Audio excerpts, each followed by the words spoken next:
Hey guys, how's it going? Hope you're doing well. My name is Crown, and today I'm going to read you some very interesting stories that I hope that you're gonna love. And now, without further ado, let's go!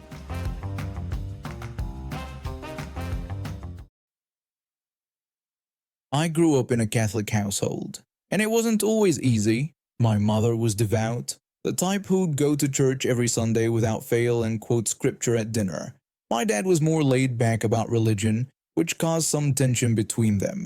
They fought about everything: money, work, how to raise me, and especially about church attendance.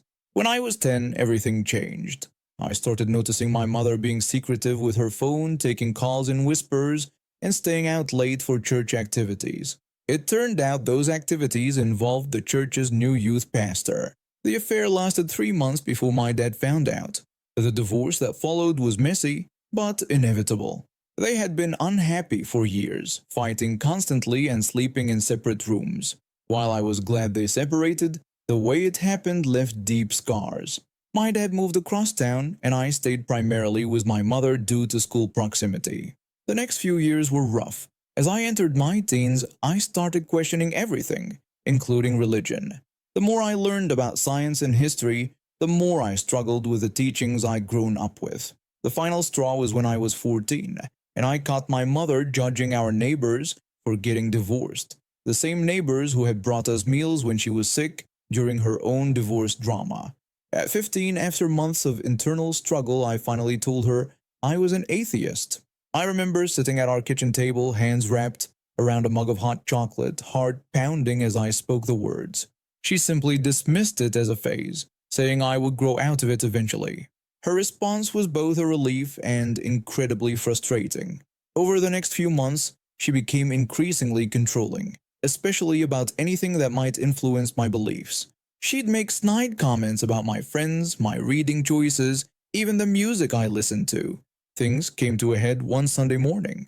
I had refused to go to church again. She told me to get dressed, saying we were leaving in 20 minutes. When I reminded her that I wasn't going, she pulled the classic "my house, my rules" card. I argued back that she couldn't force her beliefs on me. That's when she played her trump card, invoking the 10 Commandments and telling me I was supposed to respect her as my mother. That's when something in me snapped. All the hurt, all the hypocrisy, all the memories of her affair and what it did to our family. It all came bubbling up. I reminded her that the 10 Commandments also said not to commit adultery. The silence that followed was deafening. Her face went through a series of expressions: shock, anger, hurt, and finally something I'd never seen before: shame. I didn't stick around to see what came next. I ran upstairs to my room and locked the door, my heart pounding so hard I could hear it in my ears. I waited for the explosion, for her to come storming up the stairs, for the screaming match that would surely follow. But it never came. Instead, she left for church without me, and when she came back, she acted like nothing had happened. She didn't speak to me for 3 days straight. Those 3 days were tense but oddly peaceful. I'd catch her looking at me sometimes like she was seeing me for the first time. On the 4th day, she broke the silence at breakfast. She told me she'd been thinking about what I said. When I cautiously acknowledged her, she admitted that she wasn't perfect and had made big mistakes, adding that maybe she hadn't been as understanding as she should be. I explained that I just wanted her to respect my choices like I respected hers. When she asked if that meant even when she didn't agree with them, I confirmed that yes, even then. She nodded slowly, and while she didn't say more, something shifted between us that day.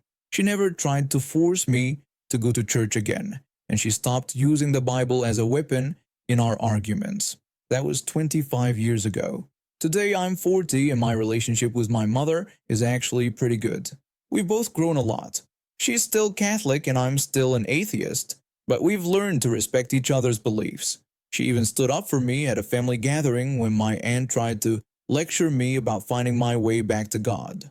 My mother shut that down quickly, telling everyone that my path was my own to choose, just like hers had been.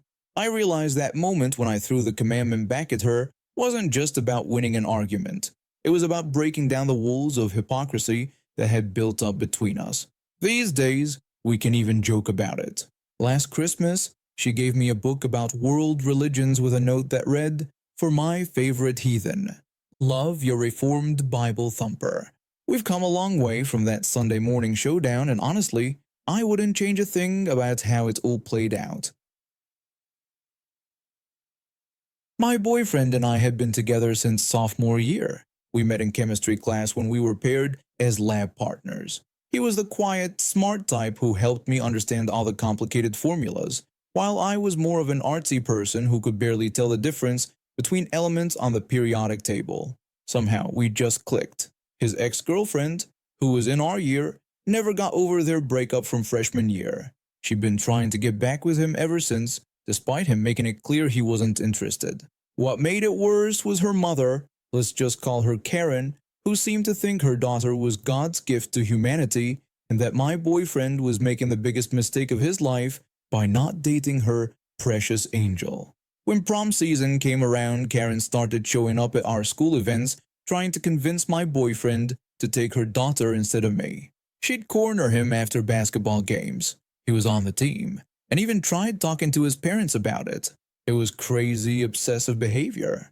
One day I asked my boyfriend if he'd seen Karen again. He told me that she had cornered him after practice the day before. When I asked what she'd said, he explained it was the usual stuff, going on about how her daughter was heartbroken and how he was being unfair by not giving her another chance. The week before prom, Karen actually showed up at my boyfriend's house with her daughter. She demanded that he do the right thing and take her daughter to prom.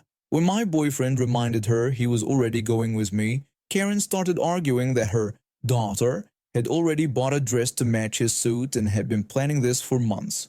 My boyfriend had to point out that he never agreed to go with her daughter and that he'd been dating someone else for 2 years. Karen just kept going on about how he was breaking her daughter's heart and brought up their past relationship. My boyfriend had to remind her they only dated for 2 months in freshman year before asking them to leave. Despite all the drama, prom night started perfectly. My boyfriend picked me up in his dad's car, we took photos, and headed to the venue. The decorations were beautiful, the music was great, and for a while, everything felt magical. Then during a slow dance, I noticed some commotion at the entrance. Karen had somehow talked her way past security, claiming she was a parent volunteer. She stormed across the dance floor, her daughter trailing behind her looking mortified. She started yelling at my boyfriend about embarrassing her daughter. Before anyone could react, she actually punched my boyfriend in the face. He stumbled backward, more shocked than hurt. The music screeched to a halt, and everyone froze. I yelled at Karen, asking what was wrong with her. She started screaming about how my boyfriend had ruined her daughter's prom, and how he was supposed to be her date. Her daughter was begging her to stop saying how humiliating this was. The school security guards were already calling the police, but Karen wasn't done.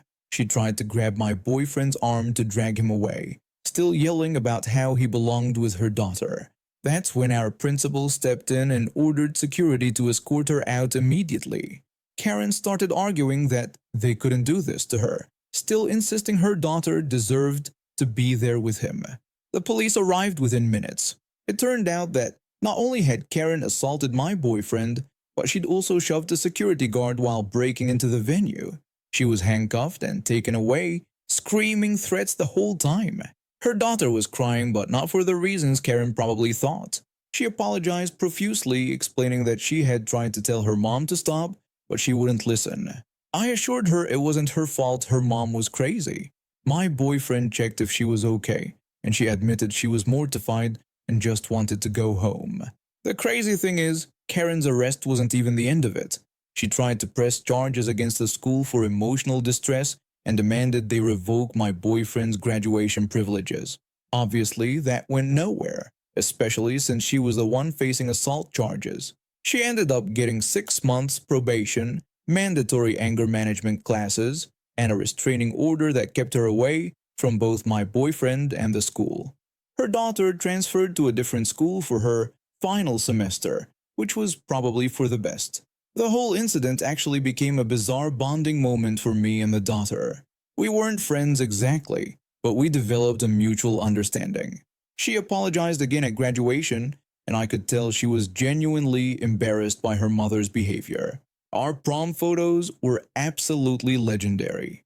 There's one perfect shot of Karen being led away in handcuffs while my boyfriend and I are slow dancing in the background, completely ignoring her. We framed it and gave it to him as a graduation gift. It's now hanging in his dorm room at college. I've been dealing with a heart condition since I was born. The doctors discovered it when I was just a few days old. My heart wasn't pumping blood properly, and I needed surgery right away. Since then, I've had multiple surgeries and have to take various medications every day at specific times. It's not just the heart condition though. I also have anxiety, depression, attention deficit hyperactivity disorder, and autism. Plus, autoimmune disorders run in my family, so I get sick pretty easily. Because of all this, I wear a mask everywhere, even when I'm not sick. Most people at school know me as a sick kid, though they don't know about all my conditions. The school has documentation about my medical needs, and I have permission to leave class whenever necessary to take my medications or visit the nurse. Everything was going fine until this one substitute teacher showed up. The first time he taught our class, I got up at my usual time to take my heart medication. When I started to leave, he demanded to know where I was going. I explained that I needed to take my medication, but he insisted that I could wait until class was over. When I tried to tell him that I couldn't wait because I had to take it at a specific time, he just ordered me to sit down and declared that no one was leaving his class. I tried to explain again, but he wouldn't listen. Thankfully, another student ran to get the school administrator. When the administrator arrived, they asked what the problem was. The substitute complained that I was trying to leave class without permission. The administrator then had to explain to him that I had a documented medical condition and needed to take my medication right away. The sub got reprimanded, and I managed to take my meds on time. I thought that would be it, but no. The same sub came back a few weeks later and tried to pull the same thing again. This time, I wasn't having it. When he tried to stop me, I stood up, looked him straight in the eyes, and asked him why he wished death upon those who were already suffering. The entire class went silent. His face turned white as a sheet, and he just stood there, mouth opening and closing like a fish out of water. He never stopped another student from going to the nurse after that. But the story doesn't end there. A few months later, I had to have my spleen removed. I was still recovering from surgery when I had to go back to school. During gym class, we were supposed to run a mile, and despite having a note from my doctor, the gym teacher wouldn't listen. The gym teacher shouted that everyone had to run that day, with no exceptions. When I tried to explain that I had just had surgery, he yelled that he didn't care and ordered me to start running. I knew I shouldn't, but with him screaming at me, I started running. Halfway around the track, I threw up, but he still yelled at me to keep going. By the third lap, I noticed blood seeping through my shirt. My stitches had come undone. Another student noticed the blood and cried out in alarm. The gym teacher finally told me to stop running, but it was too late. I had to be rushed to the hospital. When I came back to school, both the substitute teacher and the gym teacher had been called into the principal's office. Turns out, my parents had filed a formal complaint against both of them. The principal told them that they had deliberately ignored documented medical conditions and put a student's life at risk, stating it was completely unacceptable. The gym teacher tried to defend himself by claiming he didn't know the situation was that serious, but my mom pointed out that he had the medical documentation and chose to ignore it. In the end, the gym teacher was suspended, and I never saw that substitute teacher at our school again. I'm now permanently exempt from gym class, and the school has implemented stricter policies about respecting students' medical needs. I've been working in the hospitality industry for about 5 years now, starting from small diners to eventually landing a job at this upscale hotel restaurant. The pay is decent and the tips are usually good since most of our customers are hotel guests who understand the value of good service. I actually got this job through my cousin who used to work here. She put in a good word for me with the management after I finished my culinary management course. It was just another Tuesday night shift and things were winding down. We close at 10 p.m. and around 9 p.m. The kitchen staff had already started their closing routine since we had no more bookings. Everything was going smoothly until these two women walked in at 9:40 p.m. I headed to the kitchen to let them know we had customers. The head chef wasn't thrilled, but he's professional enough to handle it. I went back out to take their order. I greeted them and offered to start them with drinks. They just wanted water for both of them. They spent about 10 minutes looking at the menu, which was already making me anxious since the kitchen was waiting. Finally, the first woman told me they would share one dinner but wanted everything in separate bowls. When I asked which dinner they'd like, the second woman requested the roast turkey dinner. They both kept emphasizing that they wanted it really hot, repeating this request 3 times. I went back to the kitchen and told the chef about the temperature request, and we shared a knowing look. All our food comes out hot anyway. That's literally how cooking works. The food was prepared, and I brought it out to them. 5 minutes later, the first woman called me over and complained that it wasn't hot enough, reminding me that they had specifically asked for it to be really hot. I apologized and took it back to the kitchen. The chefs were confused but made everything fresh again, ensuring it was practically scalding. After serving them the reheated meal, the second woman asked for cranberry sauce for both of them to share, with the first woman adding that they wanted a lot. I brought them a salt bowl filled with cranberry sauce. The second woman commented that it might be enough for one dinner, but wasn't enough for 2 people. I went back and filled up a much larger bowl. The first woman made a confused comment about me bringing another one, and I just stared at her blankly. What did she expect after asking for more? Then came the gravy parade. The second woman requested some gravy, so I brought them a gravy boat. Then the first woman said they needed more gravy, so I brought another boat. When the second woman asked for even more gravy, my co-worker, clearly done with their requests, brought them a massive gravy boat. When I went to clear their plates, I noticed they had somehow used all the gravy but barely touched the first bowl of cranberry sauce. The second bowl, completely untouched, just sitting there, wasted. When they were leaving, I overheard them complaining about the service to each other, despite us bending over backwards to accommodate their ridiculous requests. That's when I decided to speak up. I approached them and politely asked if there was something specific about the service that disappointed them. The first woman started complaining about how everything took too long, but I cut her off. I explained that they had arrived 20 minutes before closing, after our kitchen had begun cleaning, yet we still accommodated them, remade their meal when requested, and provided extra servings of everything they asked for. I suggested that perhaps coming in earlier would ensure a more satisfying experience next time. They stood there, mouths agape, before hurrying out without another word. I later found out they had tried to complain to the hotel management, but since they weren't even hotel guests, and the manager had reviewed the security footage showing their demanding behavior, their complaint was dismissed. And now we have reached the end of today's stories. Thank you for watching, and see you next time.